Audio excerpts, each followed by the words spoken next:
자, 지금 이 사건이 이대로 넘어가면 안 돼요. 이성균 씨의 이 극단적 선택은 사회적 타살입니다. 누가 뭐라 그래도. 이 사건 자체를 이렇게 보시면 되죠. 윤석열이 가장 잘할 수 있는 게 수사였던 것 같고요.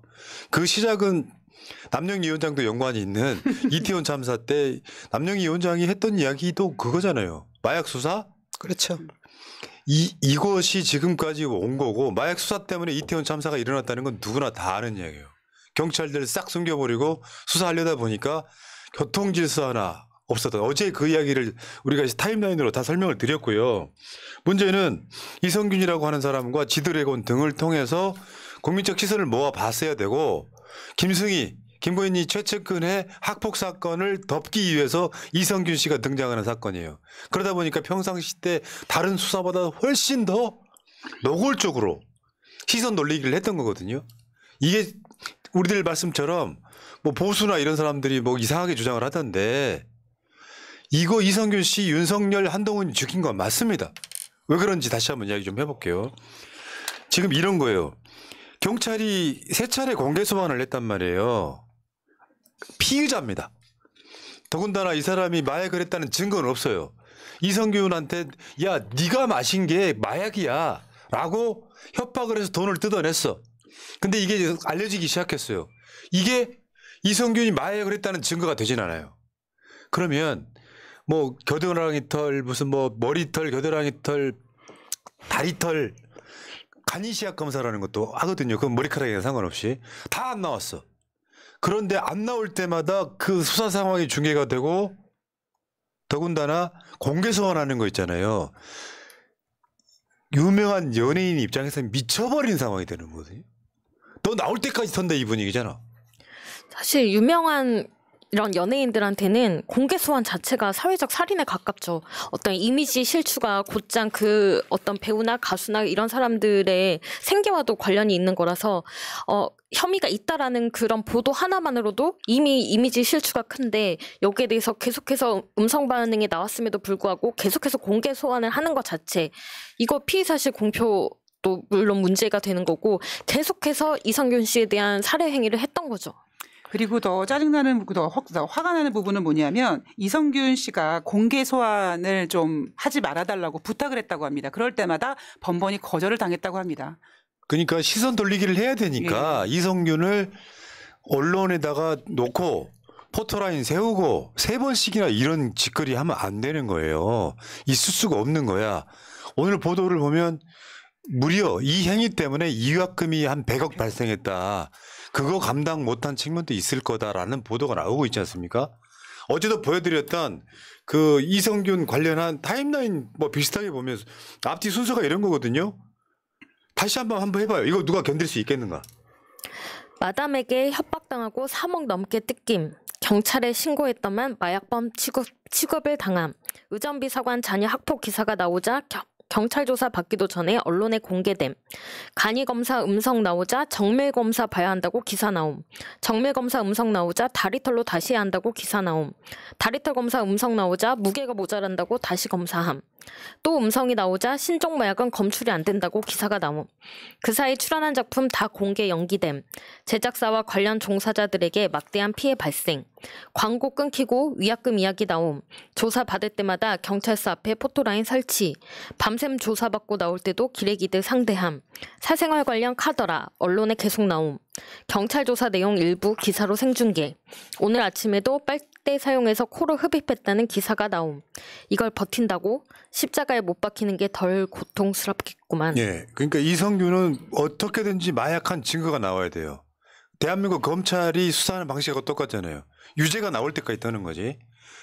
그때 그 물증 확보 실패했던 바로 겨드랑이 털도 마약 음성, 사실상 물증 확보 실패. 여기서 끝냈어야 됩니다. 여기서 끝냈어야 된다고요. 근데 19시간 조사했다면서요. 새벽까지 19시간. 사람이 있잖아요. 그 경찰서 가보신 분들은 다 알아요. 이상의 경찰청이나 검찰청의 구조는 뭐냐면은 앞에 수사관이 앉아있는 자리 앞에 있는 사람은 똑바로 앉을 수가 없어요. 무슨 말인지 아실 거예요. 의자에 그러니까 책상의 뒷면이기 때문에 무릎을 돌려서 앉아야 돼. 허리도 아프고 미쳐버리는 거예요. 19시간 조사받는다고 생각 한번 해보세요. 사실상 고문에 가까운 거고 19시간 조사라는 것도 제보자의 녹취에 대해서 하나하나 물어본 겁니다. 이게 어떻게 제대로 된 수사라고 할 수 있습니까?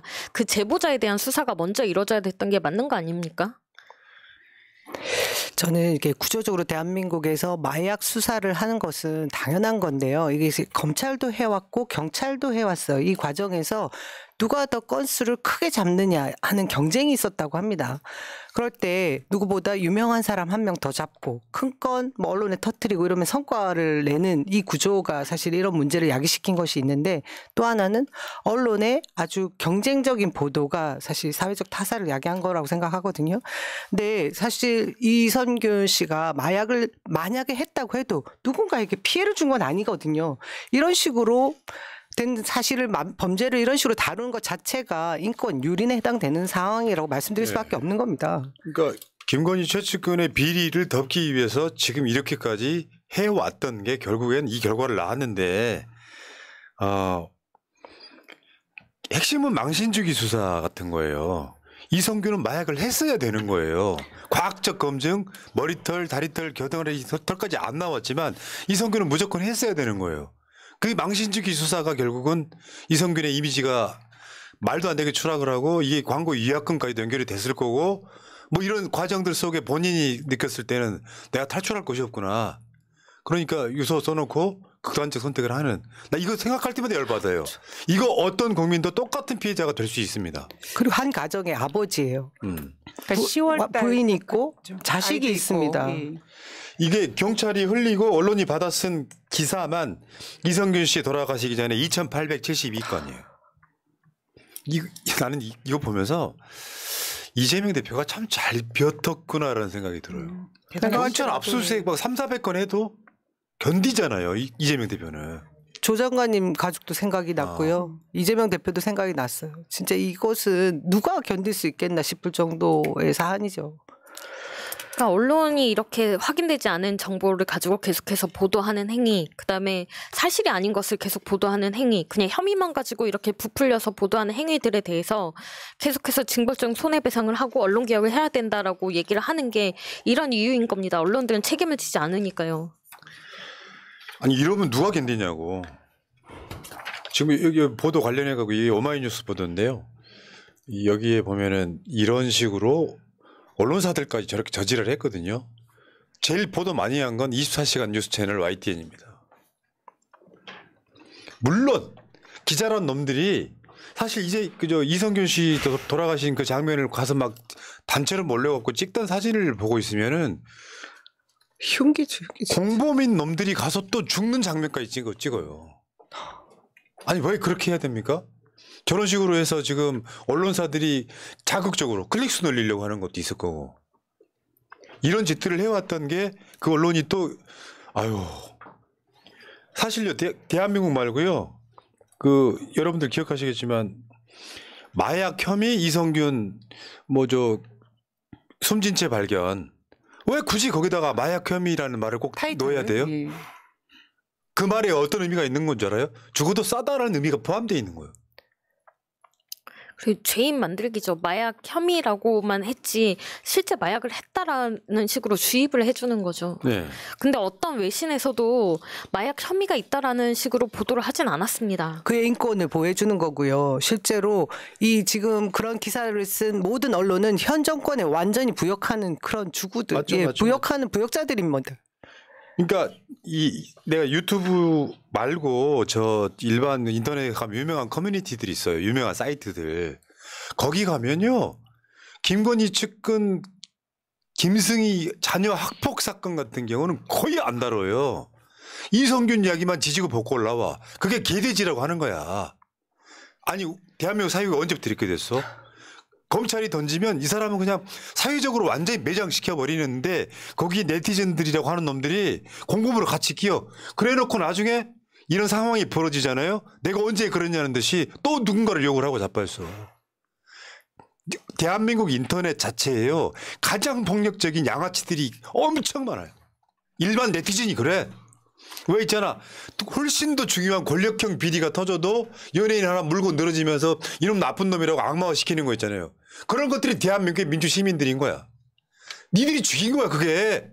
그래갖고 나 저번에 한번 무슨 사이트에서 이성균과 무슨 모 여배우 무슨 동영상을 띄우면서 쟤네들 나 이거 보고 있으면 피가 거꾸로 솟더라고. 그런 애들이 또 김건희나 김승희나 윤석열은 비판을 못해요. 이게 기자놈들이나 네티즌들이나 다 공범이지. 사람 죽고 나면 살아납니까? 외신이 있을 때 외신에 뭐 이거 한번 보세요. 지금 이거 오마이뉴스가 그 헤드라인으로 건 거 뭐냐면 수사 과정에서 평판의 타격을 입었다. 그게 나중에 이제 광고 유학금이라든지 이런 걸로 다 연결이 되는 거거든요. 이 사람들 사안을 굉장히 정확하게 보고 있는 거예요. 혐의만으로 사람을 죽이는 나라가 돼버렸어요. 지금 조국, 이재명 이 두 분은 그냥 잘 버티고 있는 거예요. 이게 외신에서만 그런 게 아니라 다른 외국인들도 이 사안에 대해서 다 제대로 보고 있습니다. 인도네시아의 되게 유명한 인플루언서가 인스타에 이성균에 대한 추모글을 올렸는데 거기에 댓글 반응들이 마약 안 했다고 밝혀지지 않았나요? 라고 음성 나왔죠. 한국 정부의 아내 이슈로부터 관심을 돌리기 위한 거죠. 이런 식의 반응들이 나오고 있습니다. 외국인들도 오히려 외국인들이 더 잘 알고 있다라는 거죠. 네. 혐의만으로 그냥 사람을 죽여버린 나라가 됐고요. 외신들도 지금 관심 있게 다루는 게 외신들 주로는 뭐냐면 기생충의 배우 이성균이 이 숨진 채 발견됐다 정도의 헤드라인을 걸거든요. 한국 언론 너무하잖아요. 지들이 경찰과 한 몸이 돼가지고 때리고 나중에 똑같이 달아요. 죽어도 싸다 뉘앙스를 풍기는 건 악마들이 하는 짓이고요. 이번에 악마들 3명 가세요. 얘네들은 진짜 쟤네들은요 이제 사람 죽음에 대한 애가 없어 얘들은. 뭐 전날 통화 녹취 공개한 나는 이 자료를 누구한테 받았는지 궁금해. 누가 이걸 받았을까요? 사생활 터는 거. 한패겠죠, 한패. 내용 보면 사실 아무것도 아니야. 연예인들은요 우리랑 좀 약간 좀 달라요. 상당히 표현이나 행동이 개방적인 게 있습니다. 악마 둘.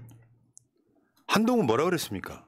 올해 4월달, 올해 11월달에 연예인 등 공인 마약 범죄 혐의 밝혀지면 엄벌. 저거는요 경찰의 수사 가이드라인이에요. 무조건 이거 유죄 입증해라랑 똑같은 말이에요.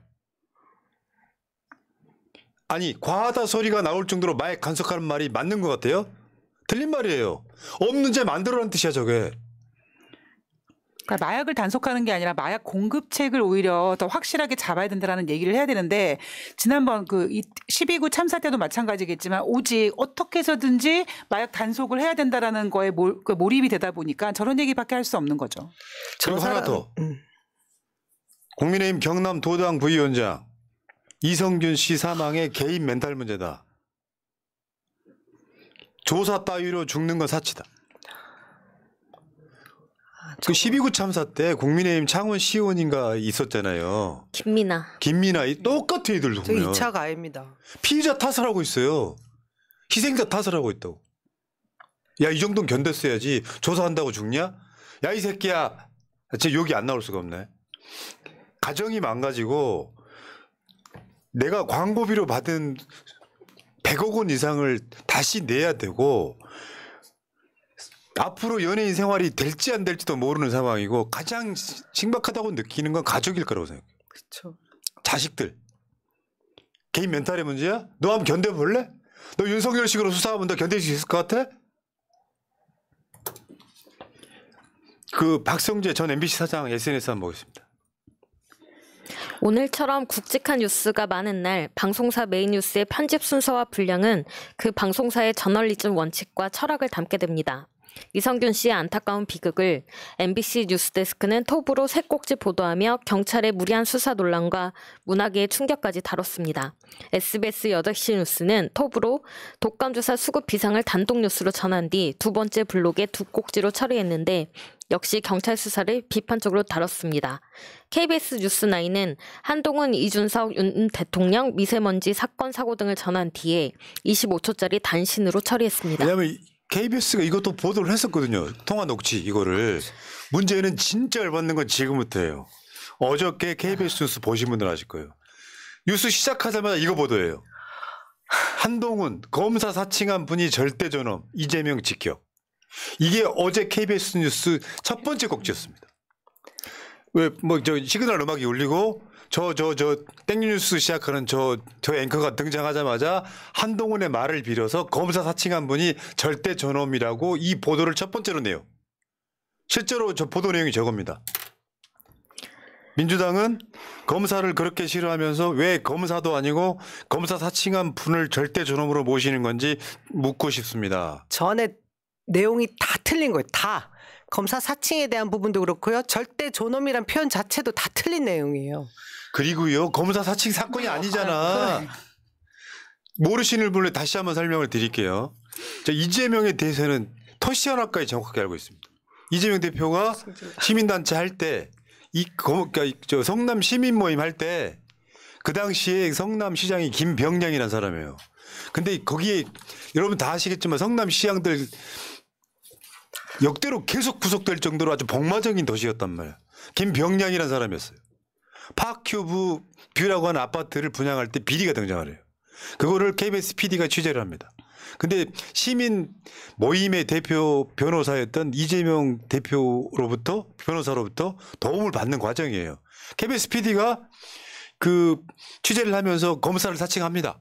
그 옆에 이재명 대표가 있었던 것 뿐이에요. 그것이 나중에 최근에 위증교사까지 또 연결이 돼요. 그 건들이 다 이재명 대표가 경기도지사일 때는 다 무죄가 됐는데 그때 당시에 김병량 비서이던 사람을 최근에 이재명 대표가 전화해가지고 있는 그대로 말아달라고 했다고 그래서 위증교사까지 지금도 그게 재판 상황에 걸려 있어요. 그것만 최근에 이재명 대표 영장 청구할 때 소명됐다고 한 건이 그 건이에요. 그러니까 검사 사칭한 적은 이재명 대표가 없는데 한동훈 저 주둥아리로는 뭡니까? 이재명 대표가 검사 사칭한 것처럼 이거를 첫 번째 꼭지로 내 이성규 씨 돌아가신 날. 이 악마들은 어떻게 해야 돼요? KBS가 진정한 언론이었다면 본인들이 단독이라면서 보도했던 그 유흥업소 실장의 그런 통화 내용 여기에 대한 반성을 먼저 했었어야죠. 그리고 지금 KBS를 보던 사람들도 이제는 뉴스를 못 보겠다고 합니다. 도저히 이렇게 땡뉴스, 땡한뉴스 이렇게 나오는 거를 내용이 없어서 못 보겠다고 합니다. 수준이 너무 떨어져서 어떻게 이럴 수가 있습니까? 절대 존엄이라는 말이 민주주의 사회에서 나올 수 있는 말입니까? 정말 어이가 없습니다. 굉장히 저급한 물타기 중에 하나라고 생각이 드는데요. 본인이 생각해도 과도한 검찰권, 경찰권 남용에 의한 사회적 타살이라는 생각을 하면서 국민들에게 검사의 문제를 오히려 검사 사칭 문제로 떠넘기고 싶은 그런 생각인 것 같았어요. 근데 저는 지금도 제가 어제 무슨 얘기를 들었냐면 이직분이시긴 한 어르신들이지만 빨갱이 방송 KBS가 이제 제대로 보도하더라 이런 말을 하고 있습니다. 넘어가시고요. 그럴 필요 없고 그 이야기는 지금 이야기 핵심이 아니니까. 자, 충분히 이야기했고요. 즉 이정규 씨는 사회적 타살이 있다는 이야기를 드리고요. 다음 주제로 갈게요. 라클 자객님, 조만간 돼지 공개 세환하는 그날까지. 네, 감사합니다. 자, 이창섭님. 광고 전략이라는 것이 화면을 통한 일종의 세뇌인데 한국 검찰은 언론을 통한 대중세뇌를 하는 것을 전략으로 삼은 것. 근데 문제는요. 지금 안 속아요. 사람 수준이 높아졌단 말이야. 이 찍들은 가짜뉴스에 혹하지만 대한민국의 소위 민주개혁 세력들은 거기 안 섞습니다. 걱정하지 마시고 슈퍼우먼님까지 감사드립니다.